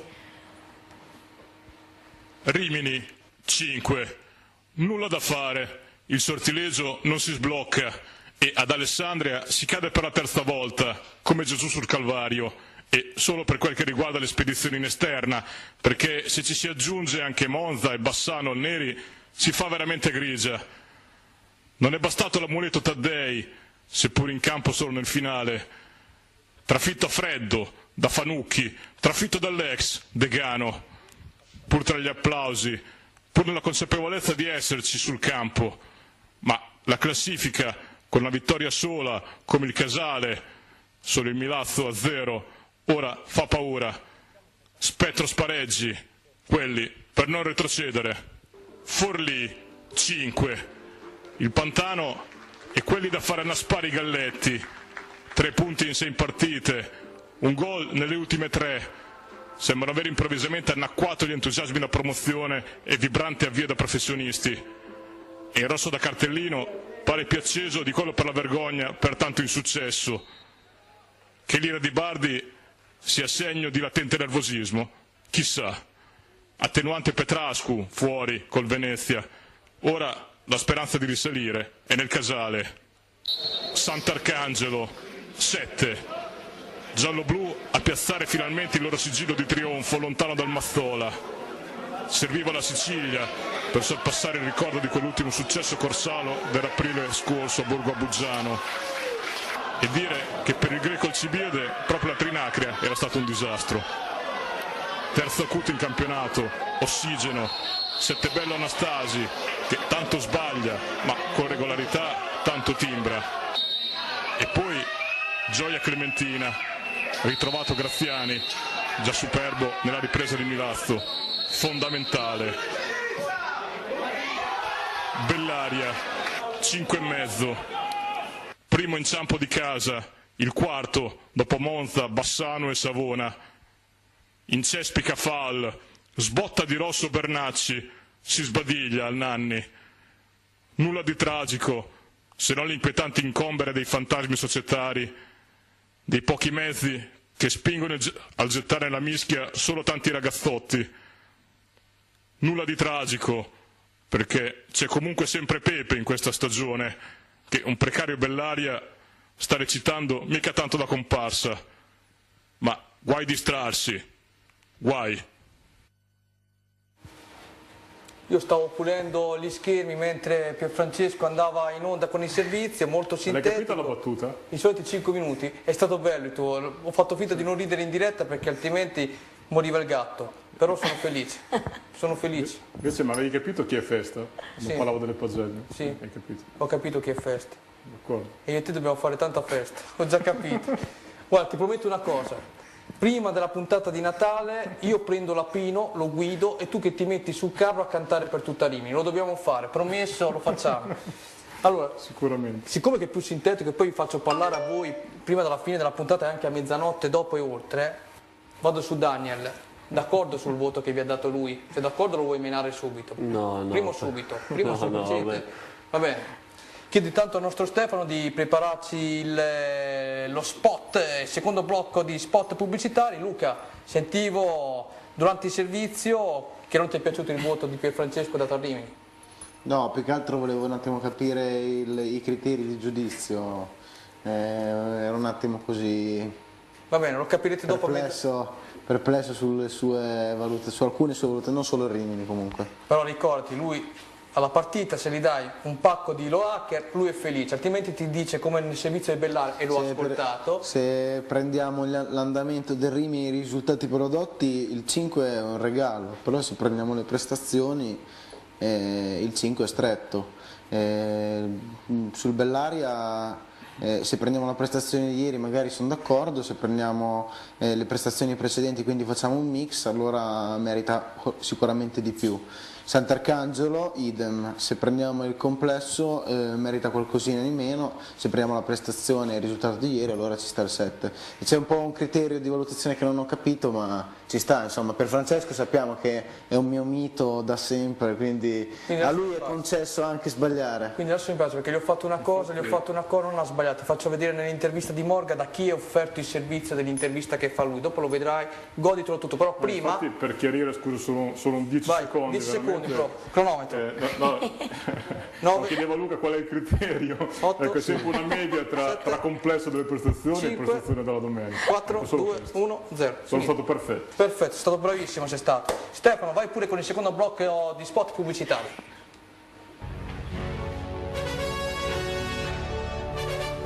Oro Euro lo trovi a Rimini, in via Cignani, angolo di via Circonvallazione Meridionale. Taverna del Grillo a Campiano di Talamello, infoline 0541 92 18 39. Splendida giornata a Rimini, in via Garibaldi 67. Ristorante e pizzeria Tanà, a Borniano di Talamello, via strada provinciale Marecchiese 258. Ristorante I Repubblicani, via 9 febbraio, Sant'Arcangelo. La Penta Edilizia di La Penta Wilmer e Loris si occupa di opere edili, intonaci, premiscelati, vendita e materiali per edilizia, vendita e noleggio attrezzature. Ci trovi in via Sant'Arcangiolese 4133 a Poggio Berni.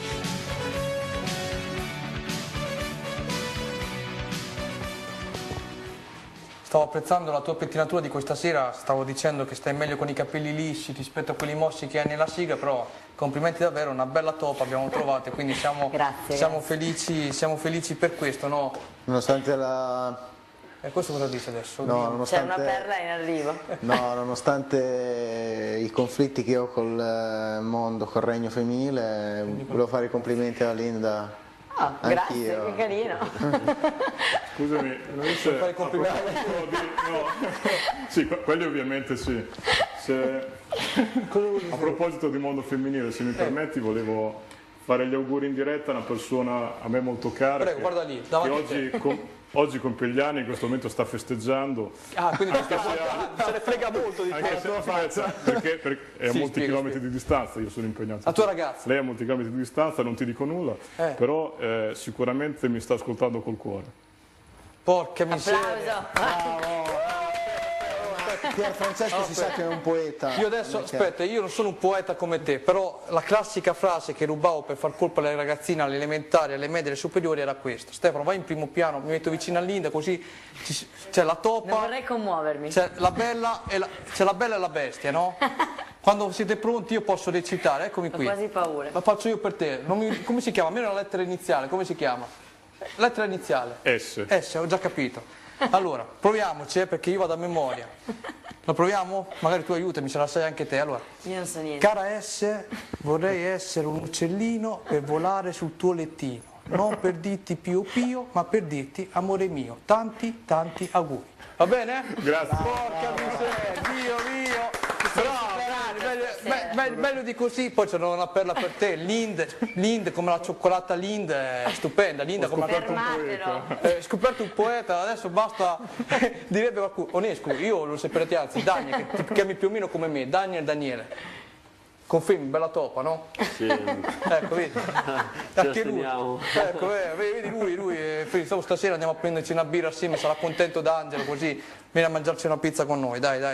Allora, se il nostro Stefano è pronto, allora sì, il servizio, hai capito bene già, la seconda parte sull'intervista di Morgan, ricordo alle mammine, per i bimbi, Orzo Bimbo, le nonnine, prendetevi la camomilla Bonamelli e guardate da chi è offerto, proprio nell'ultima parte finale del servizio, da chi è offerto questo servizio. Io alla regia. Tu inizi.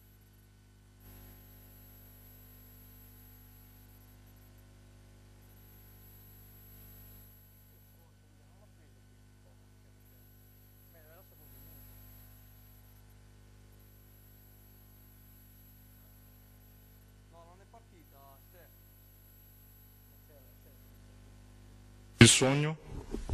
Il sogno è chiaramente arrivare più in alto con il Rimini Calcio e io chiaramente appunto cercherò di fare bene e di arrivare il più in alto possibile, anche perché l'obiettivo che ho, che sono gli ultimi anni, che posso ambire a qualcosa di importante e spero di arrivare in alto con questa maglia.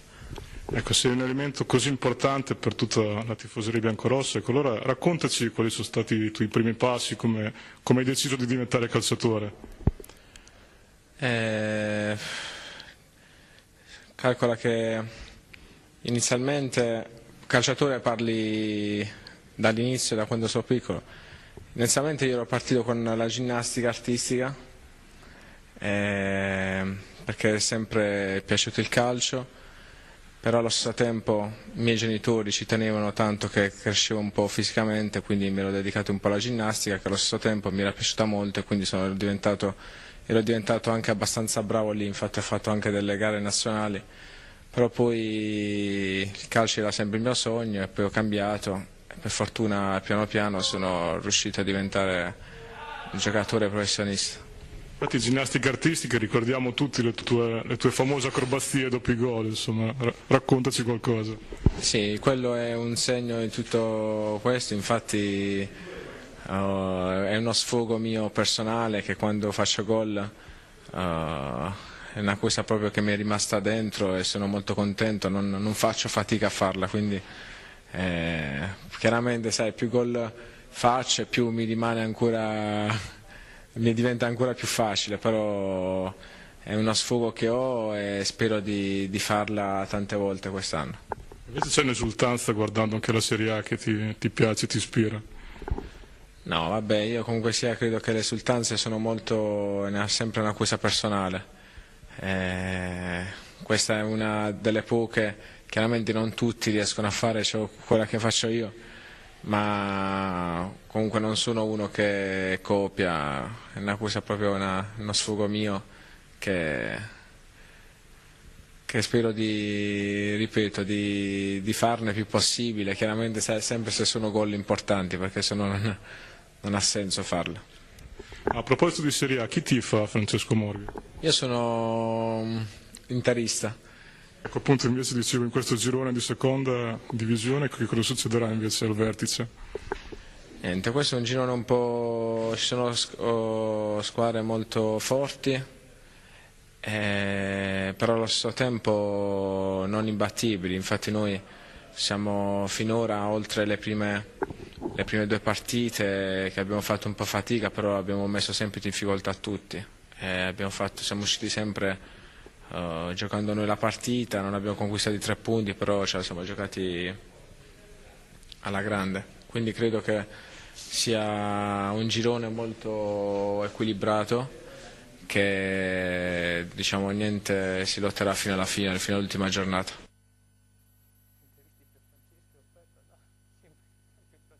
Aiutaci tu. Eccolo qui. La foto anche, ho messo lì, sei un fico della miseria, sei lì, complimenti. Beh, si fa quello che si può. Quello per le fans. La S ha immortalato questo momento, se l'è segnato durante la sua festa di compleanno. Decisamente.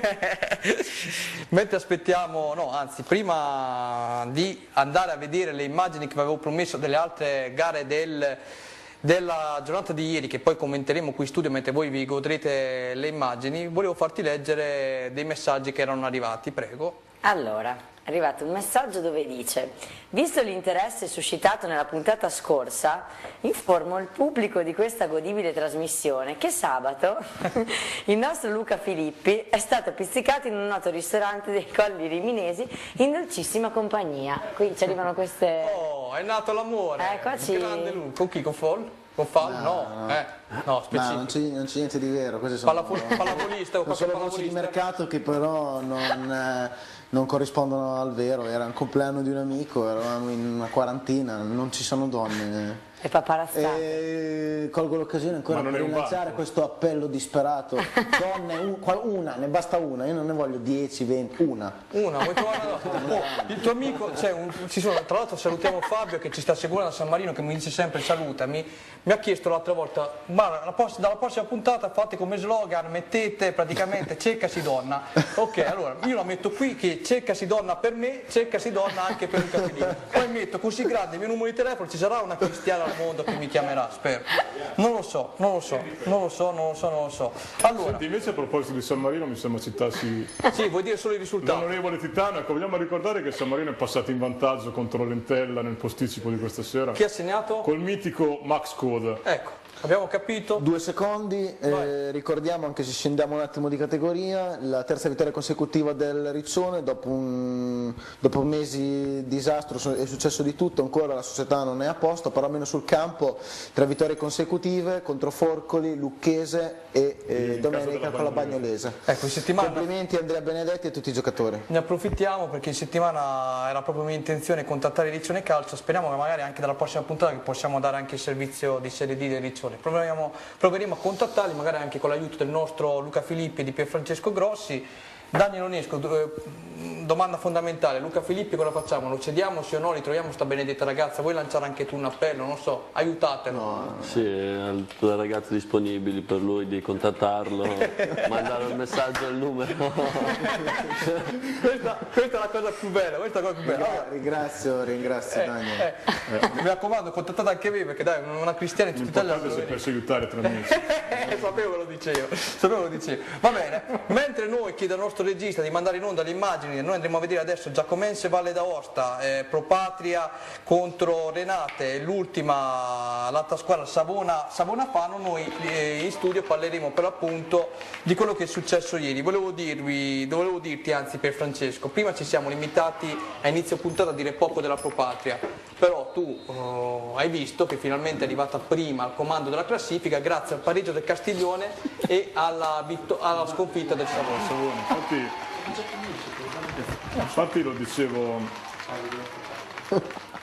Infatti lo dicevo già prima a inizio trasmissione che evidentemente ci avevo visto giusto in un pronostico che avevo fatto le volte scorse quando dicevo che la Pro Patria sarebbe riuscita ad agguantare la testa della classifica. Mi è stato anche facile essere un buon profeta effettivamente per tutti i motivi che ho più spesso ricordato. Questa è la squadra in assoluto migliore di questo campionato, alle sue spalle probabilmente il Bassano che ha un organico altrettanto valido. Il Savona conta molto invece sui gol del capocannoniere Virdis, ma non ha il gioco spumeggiante di questi due compagini. Tra l'altro le immagini che stiamo vedendo sono di Valle d'Aosta Giacomense, perché? Perché comunque tu oggi mi dicevi proprio a microfoni spenti, bellissima la vittoria della Valle d'Aosta contro la Giacomense, mi ha sorpreso un po' questo risultato, no? Sì, assolutamente sì, lo diciamo appunto anche questo prima, all'inizio del programma, la vittoria della Valle d'Aosta, così come la vittoria del Fano, vittorie sorprendenti, ecco, chi non sorprende mai... ai noi, d'accordo, il Rimini l'abbiamo detto, il Casale, squadre che non riescono mai a trovare la giusta marcia, invece Val d'Aosta e soprattutto Fano ci stanno stupendo. Ecco, io vorrei spendere qualche parola proprio per la squadra di Gadda. Sì. Che Aspetta, non mandare sul Fano che sennò dopo il regista ti mette la Valle d'Aosta e sarà... Ma poi avremo modo di vedere anche dopo vediamo il Fano pian piano, stiamo vedendo Valle d'Aosta, Giacomense, commentami questa partita, dimmi qualcosa, ti è piaciuto il gol? Sì, bello, di tuo gradimento? Sì, Oh, questo è l'importante. Luca, certo, se non vado errato, la prima vittoria anche in esterna della Val d'Aosta, che aveva vinto una sola partita in casa, direi con Renate qualche domenica fa. Insomma, sì, quindi risultato preziosissimo per questa squadra che dimostra di volerci essere in questo campionato, di non voler citare unicamente la parte della comparsa, ecco, questo sicuramente. tra l'altro 2 rigori parati dal portiere valdostano, addirittura a Draghetti e all'altro giocatore a Rossi. Luca, adesso ci andiamo a vedere proprio Pro Patria Renate, queste sono le immagini che state vedendo in sovraimpressione. Luca, Pierfrancesco ha già detto la sua sulla Pro Patria, tu il tuo pensiero su questa squadra? La Pro Patria, sì, come dicevo prima anche a inizio trasmissione, penso che pari da solo il bottino, insomma, di 14 reti in 3 partite, una squadra che segna tantissimo, ha un tridente d'attacco micidiale, soprattutto Serafini che in stato di grazia ha segnato 7 gol in 3 partite, ha raggiunto Virdis nella classifica marcatori. Serafini, ricordavamo la puntata precedente, che aveva segnato i 3 gol a Buffon quando giocava nel Brescia nel 2006-2007. È un giocatore che nell'arco della sua carriera non è stato costantissimo, nel senso che è stato uno dei protagonisti della promozione dell'Arezzo, che ha vinto quell'anno anche la Supercoppa di C1 se non mi sbaglio. Lì è stato protagonista, però anche a Brescia ha segnato 11 gol, ha giocato a lungo in Serie B, ha avuto 2 esperienze anche in Serie A con Siena e Livorno dove non ha mai segnato, e poi è un giocatore classe 78 che si è rilanciato negli ultimi anni quando è arrivato alla Pro Patria. L'anno scorso 19 gol, vice capocannoniere, quest'anno già a quota 11, l'anno prima 10 gol, è un giocatore veramente completo ed è una garanzia per i Bustocchi, e penso che sia la squadra più in forma del momento. Se vanno fatti degli applausi alla Pro Patria, qualche piccolo passo falso un po' di troppo per il Renate, che ha perso ancora. Il Renate aveva cominciato bene, adesso sta un po' cedendo il passo, un po' come il Forlì, però c'è da dire ancora una volta che sia Forlì che Renate non hanno mai detto di voler vincere il campionato, hanno sempre detto di volersi salvare tranquillamente. Penso che questa crisi passerà, sarà momentanea e poi ci sarà la ripresa. Sì, ecco, mentre chiedo intanto a Stefano di mettere pure le immagini della partita tra Fano e Savona, volevo proprio chiedere a Pierfrancesco, e ci teneva tantissimo, di fare appunto il commento della squadra di Gadda, che ci sembra riprendersi un attimino, no? Ha trovato la vittoria, poi domenica ha perso con il Bassano, ci può stare, ieri ha vinto clamorosamente sul campo del Savona. Sì, infatti, ecco, mentre vediamo questa sorprendente vittoria, e danni addirittura dalla capolista, il gol di Allegretti, la doppietta di Urso, ecco, questa squadra che pareva disastrata solo qualche settimana fa, poi Gadda è riuscito con la sua esperienza, che conosciamo, tutti ben conosciamo, insomma, a rimetterla in qualche modo in piedi. In questa squadra noi ricordiamo che con lui, d'accordo, ha perso con Sant'Arcangelo, ma poi è riuscita a vincere addirittura con la Pro Patria, ha pareggiato, se non ricordo male, poi con Rimini, addirittura appunto ieri ha vinto contro la capolista. Insomma, ci stava a perdere col Bassano, insomma, quindi è una squadra che sta tornando decisamente in forma. Sappiamo quanto ci tengono a Fano, che piazza calda sia, insomma, quindi da questo punto di vista è molto interessante e molto positivo, anche per vivacizzare sempre di più questo campionato. Daniel, chiedo anche a te, ti ha sorpreso un po' questo risultato del Fano che voi avevate affrontato qualche settimana fa, 1-1, il risultato al Neri, ti ha sorpreso il Fano che è andato a vincere sul campo del Savona? Sicuramente era molto difficile, però dai, ogni partita ha la sua storia, magari adesso ne possono vincere 10 di fila o comunque pari 10 di fila, ogni partita ha la sua storia. Prima parlavamo della zona calda, la Valle d'Aosta ha raggiunto comunque i Rimini grazie alla vittoria contro la Giacomense, quindi anche loro da questa giornata in poi, insomma, dovete avere un occhio di riguardo anche per loro, no? Sì, come ho detto prima, ci pensiamo a noi stessi, poi ovviamente speriamo che quelli dietro non ci raggiungano così, però pensiamo a noi stessi. Perfetto. Volevo un attimo fare una domanda a Daniel. visto che è un attimo un periodo un po' difficile per lui, per la sua carriera, volevo un attimo entrare in merito a queste esclusioni, no, di D'Angelo, senza entrare in polemiche con Società Bevari. Sappiamo che sei in 93 però non rientri nel minutaggio. Insomma, come vivi questa situazione? Molti ti danno partente, come vivi questo momento? Ecco. Ma sicuramente non è facile, quando magari sei abituato a giocare sempre, dopo così a un tratto non giochi più, sei in panchina, però comunque stai vicino alla squadra, ti alleni sempre bene, sperando che prima o poi torni a giocare. Ecco, si dice che tu a gennaio possa partire, puoi regalarci qualche chicca così? Ancora non si sa niente, dipende cosa vorrà fare la società, sapendo com'è la situazione dei giovani, così, quindi dipende molto da quello che vorrà fare la società. Perfetto, sei a posto, ti ringraziamo di aver risposto, Daniel, che sono anche domande un po' scomode, però le abbiamo fatte, ci sembrava giusto approfittare della tua presenza. Passo la palla a Linda. Bene, allora salutiamo i nostri ospiti, Daniel Ionescu. Grazie a voi. Grazie Daniel. Per Francesco Grossi. Grazie a voi. E Luca Filippi. Grazie, buonanotte. Ringraziamo anche i nostri sponsor e vi ricordiamo la replica in onda tutti i martedì su Visiate le Rimini dalle 16 alle 17:45 e che ci potete trovare anche su internet sul sito www.telerimini.it nella sezione A Tutto Sport. Ricordiamo che noi ci rivediamo quando? Ci vediamo lunedì prossimo alle 20:30 sempre qui su Visiate le Rimini. Un saluto, a lunedì prossimo. Buonasera a tutti.